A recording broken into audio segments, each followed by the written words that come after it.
Do you like playing simple card games like solitaire? Would you like to try some RPG game that you won't need to spend many hours at just to create your character? And do you like historical games? So how about mixing all of these together?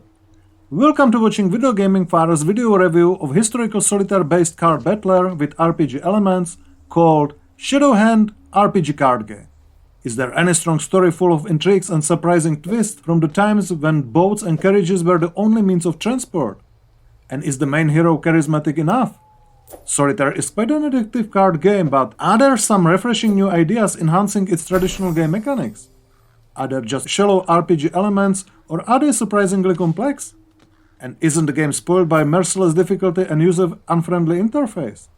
Are the game audiovisuals nice to watch and listen to? And is the game suitable for family playing? Just keep watching to get all essential information that will help you decide whether this game is worth trying, or you should rather quickly forget about it.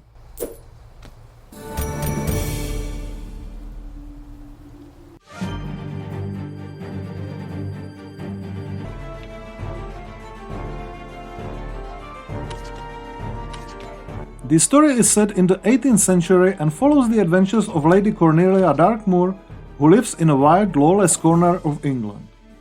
The crime is on the rise, as these times are full of robbers, smugglers, and corruption. Cornelia lives with her dear companion Mariah. One night, deep in the forest, their carriage is assailed by a highwayman who murders their coachman and kidnaps Mariah.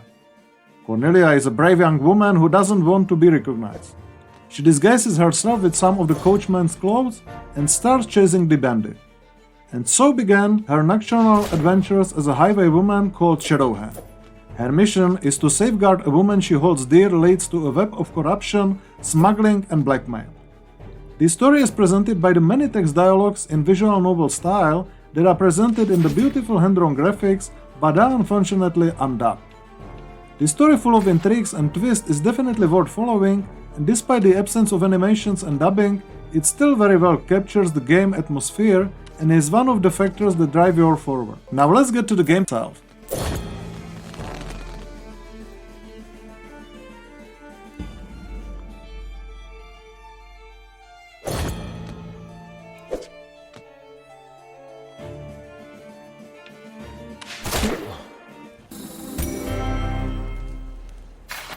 In its core, Shadowhand plays as a classic solitaire game. There are the card decks on the screen with some cards facing up. The stockpile with one card facing up is at the bottom of the screen. You need to find a card on the game board that is one number higher or lower than the current card at the bottom. By clicking on such a card, you remove it from the game board and it becomes your new current card. By removing cards from the game board, you uncover new cards that were facing down before and get to the new cards that can be removed. If you are out of options, which means that you cannot find any suitable card on the game board, you need to draw a stock card from the pile at the bottom. The basic cards are just from 0 to 9, where 0 can go on 9 and vice versa. Your goal is to remove all cards from the game board. The main game principles based on solitaire are very simple and easy to learn. This year's proven system works for sure and is quite addictive, but it would be hardly enough for the game that should last for a while. So let's see what additional game mechanics authors prepared for you.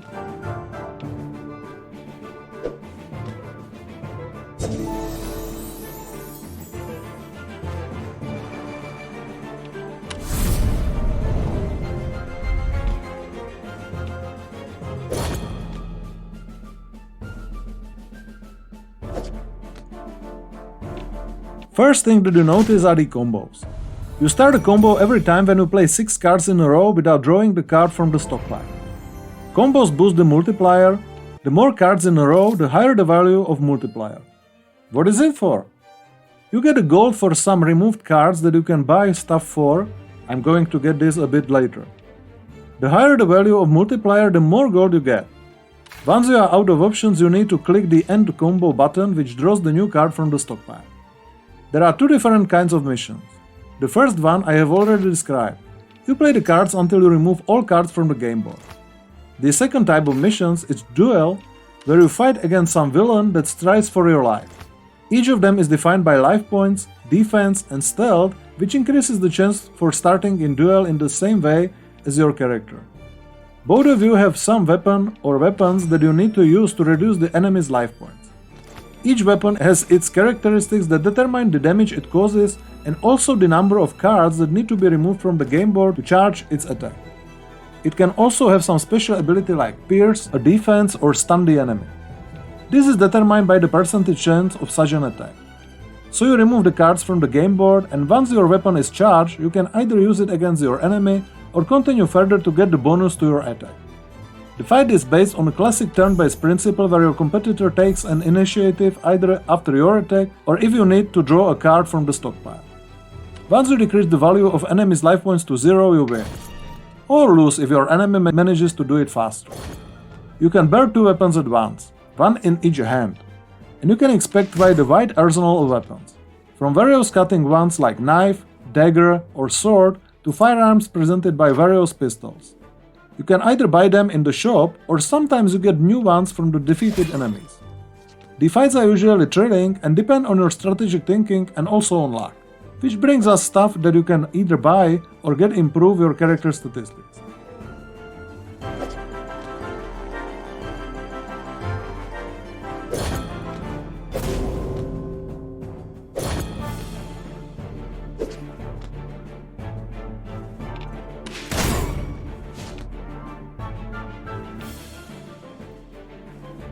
Besides the weapons, you can get various outfits: hats, masks, coats, belts, trousers, boots, etc. You can find a garderobe here like in some kind of fashion show. These pieces of clothes might be just cosmetic, each of them really changes the visage of your character, but usually improve some statistics like defense and stealth, give you a percentage chance to resist some kind of special attack, or add some points to the attributes of your character. You can also equip some gear like healing elixir that replenishes part of your health, weak powder that can stun your opponent, or diseased rat that inflicts a minor bleeding and poisoning to your opponent. Once you have them in your inventory, they can be used anytime in the duel, but they are limited by the quantity and duration. And there are also active and passive abilities. You can use 3 in each category at the same time. To the active category belong, for example, Charging Stallion that removes 2 random playable cards from the game board, or Shadowhand, which shuffles playfield cards.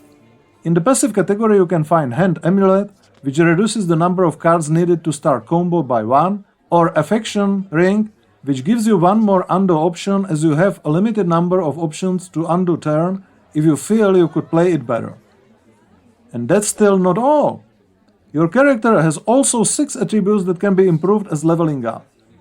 You can redistribute character points among Willpower that charges your active abilities faster, Insight which start hand with cards face up, Guile increasing your chance to find jokers and spare cards, Finesse increasing the chance to draw better stock cards, Prosperity which increases the gold value under the cards, and Luck which gives you a chance to remove extra playable card.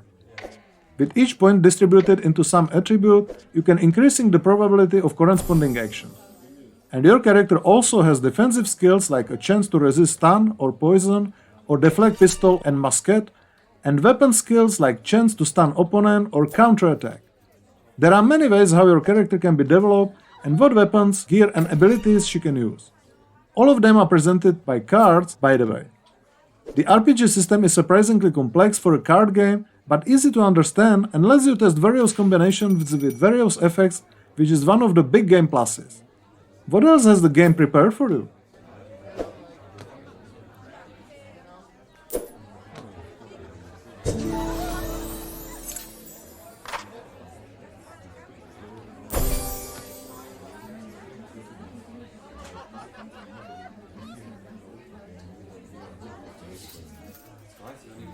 I have already mentioned Joker cards and spare cards. Joker cards can be played on any card, and any card could be placed on the top of them. Spare cards can be played by any card, by next card has to be 1 number higher or lower than the number on the spare card.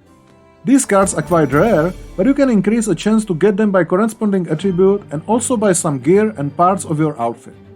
And there are many good ideas when it comes to the game board. For example, some decks are locked, so you need to find a key to unlock this deck to be able to play cards in it, or you need to remove the determined number of cards of the same color first to unlock some other deck. Or there are duplicate cards that need to be played twice, and you can even find some useful stuff under some deck that you can use against the opponent then. By the way, you will be fighting with various opponents like Chevalier, Musketeer, or even Executioner with their special abilities determined by their attributes and special cards that they have, and that you can usually get once you defeat them. The game is divided into chapters, and each chapter has 2 or more parts, and each of them is evaluated by the classic 3 stars ranking system. And there are also chapter goals, for which you get more gold if they are fulfilled. You can simply find many interesting ideas everywhere, and they successfully prevent the game from becoming repetitive. How about the game difficulty and controls?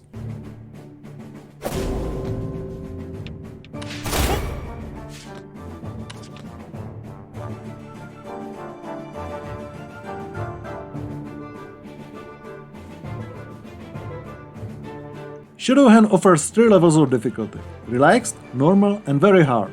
They differ by the goals, duels which are optional for relaxed difficulty, and the power of enemies and amount of gold.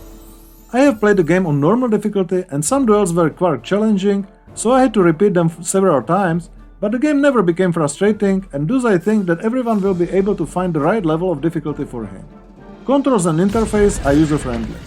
Everything is controlled by mouse, and all menus are easily accessible. Well done here, and let's get to the game audiovisuals.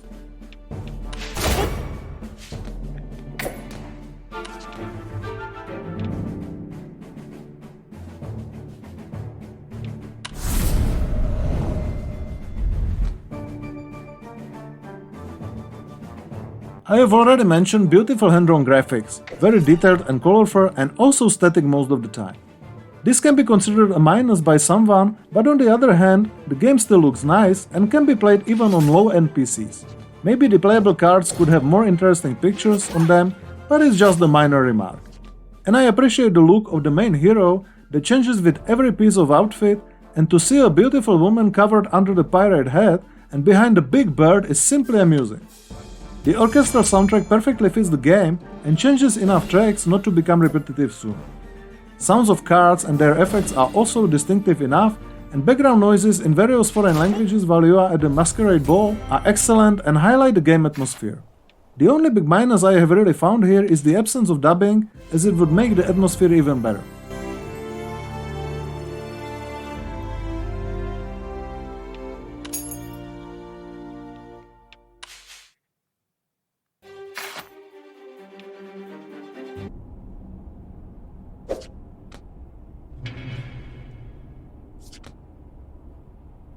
Time flies, so let's get to the final verdict. Has Shadowhand RPG card game managed to deliver an addictive card battler with an RPG system that is interesting and complex enough that can glue you to the monitor for a long time? There are many pluses on the game. Catching historical story full of twists, charming and charismatic main hero, easy to learn game mechanics, complex RPG systems providing many ways to customize your character, many ideas enhancing classic solitaire game concept, 3 levels of difficulty, user-friendly interface, beautiful hand-drawn graphics, atmospheric orchestral music, distinctive sounds, and addictiveness. One needs to search carefully for the minuses. Maybe too static presentation with the absence of dubbing that would make the game atmosphere even better, and the system of luck that goes too much against you sometimes. Shadowhand costs €12.50 on Steam, which doesn't make the game so cheap, but you will get a lot of content, so it's still the fair price for such a game. I was thinking that Shadowhand RPG card game will only be one of these shallow card battlers that bring only basic RPG elements mainly for advertising purpose, and a story that could be written by a 10-year-old kid. I am glad that I was wrong this time, as the game delivers exact opposite of this. It's easy to understand, but there are complex RPG elements under its cover, which along with refreshing ideas provide a lot of space for customization and various tactics, and all of this wrapped up into beautiful audio visuals with catching story as the cherry on the top. The game glued me to the monitor for several hours, which is another proof of its quality.